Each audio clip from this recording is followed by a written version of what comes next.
Ward హరిజనపేటలో Vinayaka Chavithi ఉత్సవాల్లో భాగంగా మాజీ కౌన్సిలర్ కన్నమ్మ ఆధ్వర్యంలో బ్లడ్ అచ్చు ఆధ్వర్యంలో రక్తదాన కార్యక్రమం నిర్వహించారు.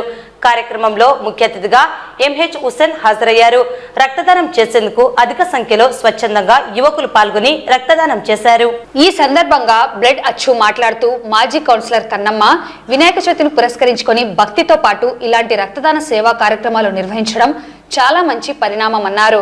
రానున్న కాలంలో ఆమె ఆధ్వర్యంలో ఇలాంటి ఎన్నో సేవా కార్యక్రమాలు నిర్వహించాలని, వారికి తన సహాయ సహకారాలు అందించేందుకు ఎల్లప్పుడూ సిద్ధంగా ఉంటామని బ్లడ్ అచ్చు తెలిపారు.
వాళ్ళు ఇచ్చిన వెంటనే వచ్చినారు కాబట్టి మాకు అందరికీ ఈ దేవుడు వినాయకుడు అందరినీ చల్లగా చూడాలని చెప్పి కోరుకుంటున్నాం.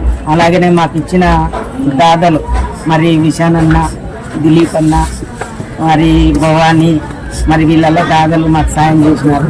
కానీ వాళ్ళని కూడా మన వార్డు గురించి, మన ప్రజల గురించి, యువకుల క్షేమము, యువకుల రక్తం రెడ్డి ఇవ్వాలని చెప్పి అన్నమ్మ గారు చాలా మంచి నిర్ణయం తీసుకున్నారు. వారికి ప్రత్యేక ధన్యవాదాలు. అలాగే మానంది బ్యాచ్ కూడా ప్రత్యేకమైన ధన్యవాదాలు. అచ్చుగారు మాకు ఎప్పటికైనా సరే ఏ విషయమైనా సరే ఒక వినాయక చవితి కాకుండా మన కుటుంబం పేదన్నప్పటినే మేము కన్నమ్మ గారికి తెలియజేస్తాము. మొన్న కూడా రీసెంట్గా వచ్చేసి వేరే వాళ్ళకు సరుకులు 5,000 సరుకులు ఇచ్చేసి